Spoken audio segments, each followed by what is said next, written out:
Welcome to Pre-Snap Podcast, presented by LineStar app. Here's your host, Casey Bubba and Scott Bogman.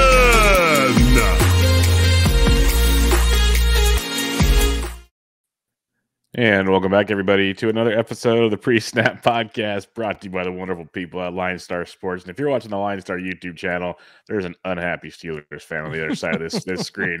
But make sure you check out LineStar on Twitter at LineStar app and at LineStar NFL, and download the app in the Apple App Store and the Google Play Store.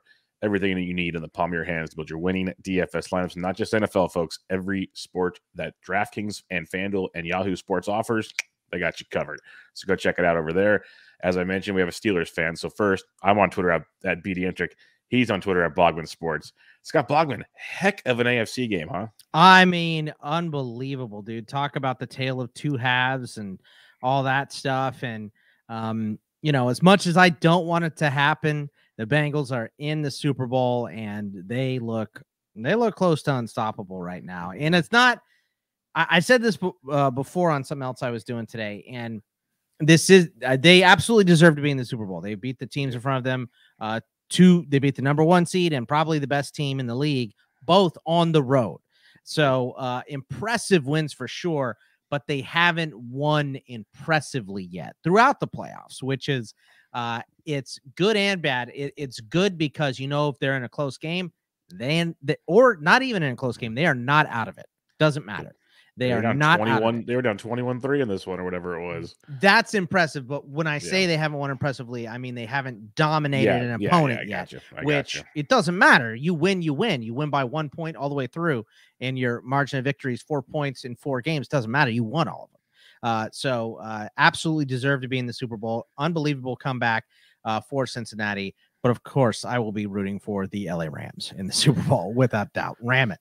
It's ram it. It's pretty crazy that you know, the first opening weekend we were kind of like blowouts, wild card round. Is this what we want? Since then, every game's been decided by 3 points or less. It's been some of the best football like ever. It's like, even like, we don't really like the teams. We talk about it on the previews, like like these games have been awesome. Absolutely amazing football. Like I was with a bunch of buddies because a bunch of Niner fans here, so we got together. We were watching the AFC game first, and like most of these guys don't care because they're either Raiders fans or Niners fans. They have no interest in Chiefs. Well, they do. They don't like the Chiefs, but they didn't care about this game. And they were glued to the TV, just like, my goodness, this is awesome, like all this stuff. And it was great TV, television. And I said it on I think it was the Picks and Bet show last week. I said, if Joey Burrow goes into Arrowhead and gets a dub, I'm getting a Joey Burrow t-shirt. I've been shopping. It'll be ordered by the end of the evening. I've got like narrowed down to like 4 because there's a couple websites got some pretty good ones. I hope it gets in here by next week. Look, I'm not going to hold you to that. So if you decide you don't want to buy it, I totally understand. Oh no, that's part of the reason I want to wear it. So you have to stare at it for a whole show. Great. That's half the fun. Well, better get here in the next 2 weeks. So yeah, I'll pay the extra shipping, I think, if that's what's happening. But let's recap the game. Like we said, Burrow and Money Mac get the job done when it matters most. 27-24 in overtime. The Chiefs scored 3 total points in the second half, and that was the final field goal of the second half. It was pure domination at one point that turned into a big dub for the Bengals. So what do you got on this one? Because it was awesome to see. The confidence in this team is ridiculous. Yeah, and you know it's funny because I said this earlier today, or I thought of it earlier today. I don't know if I said it anywhere, but you know, I talked about the Chiefs and the magic they had and all that stuff. And in the second quarter of the game against Pittsburgh, it was like the Chiefs flipped a switch and Mahomes magic. He's running around. He's dancing. It doesn't matter. He's finding open guys. He had that all in the first half. And then it was like right before halftime, beep, power went out on that. They couldn't convert on that goal line stand by, Eli Apple with a win. Was crazy. You know, he didn't. I don't think he had another win the whole game, but that was the big. Have you seen him on Twitter reminding people about the win? Though I don't want to listen to stupid Eli Apple. He's adding Tyreek Hill, and Tyreek Hill said, "You got my number. Basically, call me instead of this Twitter stuff." Yeah, exactly. I mean, the dude. Even the Bengals fans were posting pictures of Eli Apple in the third quarter, like, you know, live look at Eli Apple, and it's just burnt toast. You know, so. even the Bengals fans don't particularly care for him. But they did everything they had to do in the first half, and in the second half, the Bengals defense didn't let them do anything. Yep. I mean, I think a lot of it was a little self-sabotage too, as far as Mahomes he had done this run around and throw it so many times. I was yelling at him like I yell at Ben Roethlisberger. I was like, throw the ball, throw it. And, with a guy that experience and has made magic happen in those, you don't necessarily want to scream that at him. But I mean, most quarterbacks aren't getting out of that. And he proved why most quarterbacks don't get out of that stuff in the second half. That's exactly what happened. He looked terrible, played terrible in the second half. And I believe PFF said it was the biggest EPA difference from a first half to a second half they've ever measured in a game. I believe it. From the first half to the second half for him. But I mean, you got to give credit to this defense, man. Trey Hendrickson balled out. Sam Hubbard chased him down. They had him playing spy every once in a while. That was an amazing play to end when they sacked him to put the field goal back at the end of the fourth quarter. That spy, like we were joking because they showed the replay and the guy's like, "What's he doing? What's he doing?" He was counting 7 alligators and he just went because he stood there. Yeah, 7 Mississippi and then run after him. Right? Yeah, then he went. And he knocked the ball out of Mahomes' hands on that play too. And that was probably when I got the most animated this weekend was that play because of course I was rooting for the Chiefs, but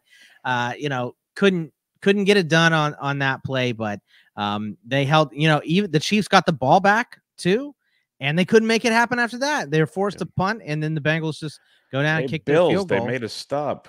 Yeah, I mean, that's the way it goes, and the whole crowd thought it was going to be a Chiefs win after that coin flip, and it absolutely wasn't. Evan McPherson is got ice in his veins, nailed another kick to send them to the Super Bowl. So he's got one left. Is he going to have the walk-off kick to win them the Super Bowl now? That's gonna be the question. I mean, and like I said, the defense, Jesse Bates with that play to knock it up and Von Bell to pick it off was outstanding. I mean, they are playing their best football. And it's not, like I said, it's not overly impressive. You don't look at the score and go, wow, the Bengals dominated this game, at any point. They're never out of it. They're always in it. And, they win on both sides, which is they haven't dominated yet. And that is a scary thought. Yeah, because we've seen those games where it's like Jamar Chase goes for 200 yards and Higgins goes for like 120 and Mixon still gets his and they score 45 points. Like, right.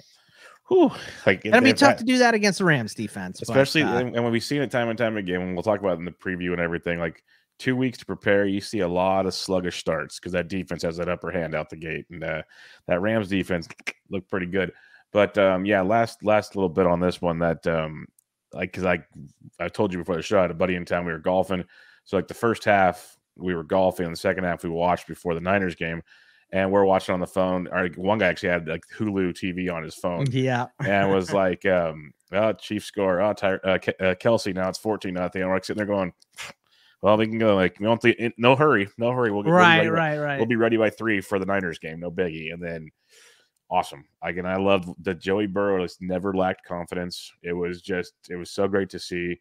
Higgins made some big plays when they kind of locked down on Chase a bit. It was good. And it was just weird seeing a Chiefs team that been playing so well even in the first half and then just 3 total points in the second half. That last field, that's all they got. That's amazing stuff there from the Cincinnati Bengals. So I mean, just to hold that team to that small of a score in the second half was like I said, they definitely won it on defense. So remarkable stuff. And what else was remarkable? Another walk-off field goal in LA between the Rams and the Niners. It's tough to beat a team 3 times in one season, Boggs. It's tough to do. The Rams got it done 20-7. The thing is there's a lot of things that could have went a different way in this game. That's the best way I can put it. A lot of dropped interceptions, other situations. It also could have been 21. I'll say the Rams could have had 21 points up the gate because they had a picked off in the end zone and they had dropped touchdown in the end zone. They could have been at 21-10 at the half. So there's a lot of scenarios that took place. Ramsey dropped a pick 6, basically. The Niners had the drop pick. In the end, Stafford and company get the job done. Cooper Kupp's amazing still to this moment. And my Niner fan buddies, they always kept saying the entire game, Jimmy G's going to be Jimmy G. He's going to do it. He's going to do it. And then the last play, it was everybody in the place. Loud F-bomb. There's Jimmy G. That was like, it was almost in unison in the whole place. And right. It sucks because everybody knew it was coming. And that's the last pass he makes as a Niner. And that's the real shame of the situation. Yeah, can't wait to see that in Pittsburgh next year, right? But it was Jimmy G is obviously the weak point of this team, right? I mean, we saw Deebo Samuel go crazy, and you saw his emotional moment between him and Odell after the game. It was hard to see somebody lose this game because I kind of like both these teams, right? I like Matt Stafford. Aaron Donald is one of the best we've ever seen play in our lives. Cooper Kupp is having this unbelievable season, best wide receiver in the NFL right now, no doubt. And Cam Akers coming off the Achilles outside of his fumbles last week, and he looked explosive, man. He was explosive. It was good. He looks good, and the defense really stepping up. I mean, to see Jalen Ramsey, playing banged up, but obviously dropped the pick, but outside of that, play pretty well. And Eli Mitchell had such a good year. And Jimmy G is better than league average, man. He's not, I'm not going to sit here and tell you he's good or great or elite or any of that stuff, but he's better than league average, right? I bet you he's better than half of the quarterbacks in the NFL. So is that a testament to Jimmy G or how bad a lot of teams' quarterbacks are? I think it's when there's only 32 jobs on the planet, it's a testament to how good he is. And he also said, look, now that it's over, I can tell you guys this. He said, my hand hurt every second I was out there. He's been a mess for like 3 weeks. Like he's got multiple injuries. Right, exactly. The shoulder, the thumb especially. But yeah, I mean, dude has been a wreck the last 3 weeks too. So, who's to say that if he's a little healthier, maybe they don't play a little bit better. But, it is what it is. It didn't happen for them. And the Rams defense dominated, held them to 17 points. Look good. Looks like they might actually, everybody's talking about the Rams having a home field advantage in LA for the Super Bowl. I mean, they didn't have a home field advantage in the NFC Championship.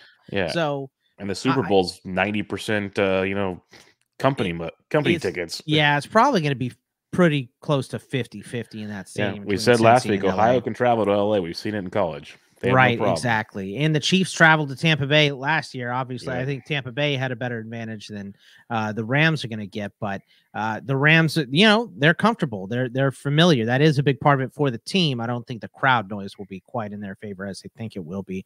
But they're favored going into the Super Bowl. And, it's because a lot of this team has experience. A couple big pieces don't, obviously. But a lot of these guys do have experience going into the Super Bowl because they were just in it 3 seasons ago.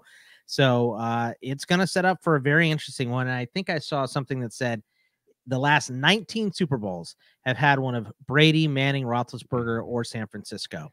So this will be the first one without one of those. So pretty crazy happening here. But, it's going to be a good one. And the Rams are favored by 4. I think it's a fairly high over. And it's going to be, I mean, if the last couple weeks of the playoffs have been any indicator, this one should be way more fun than the last Rams Super Bowl. That was the super low scoring one. So this one should be way, way more fun. Yeah, it was an interesting game because I was actually thinking about it this morning, and just the whole fantasy perspective that we think, like DFS perspective. And I'm like, it was a really cool game because OBJ, 9 catches over 100 yards. He went off. Kupp had a monster game. Deebo did Deebo things. Kittle even found the end zone. But neither quarterback did jack. So it's like if you stacked the game up, you needed to basically have like Burrow or you need Mahomes basically. And then you brought it back. It was a weird combination of things. I actually saw the guy that won the Millie on DraftKings had Mixon and Pirine at both Bengals running backs and had Blanton, like he knew Higbee was going to get hurt or something, which is it's just the way the world works. But it was a good game. It was a weird game. I kept yelling at the TV because the Niners were moving the ball with the no huddle, and they said this is Jimmy G's best setup. So why don't you run it more? Yeah, because they were moving it really well during that. Like, what are you doing? When they didn't go for it on 4th and 2. I had Niner fans are ready to break things because they knew what was going to happen. And I was like, yeah, I agree. And then with the Rams, when they kept trying to run the ball late when they were passing, like I was like, well, you guys are just over coaching this right now. But in the end, it worked out 20-17. It wasn't the most exciting game, but it was exciting type thing. It was kind of a weird one. But Bengals Rams going to be interesting for sure. Go Bengals. That's the goal in this. Go Rams. But we're going to see how this one plays out. And at worst, like I've said pretty much every game, because I really don't have a horse in many of these games, I just want to be good. And so far, they've all been good. So just give me a good football game. Give me something that when the game's over, we're talking more about the game than the commercials. Let's do that. Yeah. Okay. I want the commercials to be good too, yeah, right? Well, and because the halftime show better not disappoint too, because have you seen all of the stupid things? Like look, Matt Stafford and Eminem at the Super Bowl. This is closest Detroit will ever be. Yes. All that stuff. So good, but should be fun. We'll have plenty to come up for you in the week on the pre-snap for that. Quick thoughts on DK and FanDuel I guess we got DK up here and Fan. Yeah. For the showdown, because that's all we got. One game, folks. Showdown, and they got lots of big prizes out there. Lots of big prizes. So it's like you got Burrow, you got Stafford. That's going to be an interesting combo. Mixon's been money. He's probably like the most consistent player out of anybody in this game. So it feels like you kind of want a piece of Mixon, but anything that stands out to you at first glance, you might really want to focus on, be different with. Cup's awesome. There's no denying that, of course. Right. Well, I think, a couple things here. Number one, what the hell is going on with the tight ends? Because they both got hurt. Obviously, yep. I think you're more likely to see Higbee than you are Uzomah, but Uzomah's got a chance to play.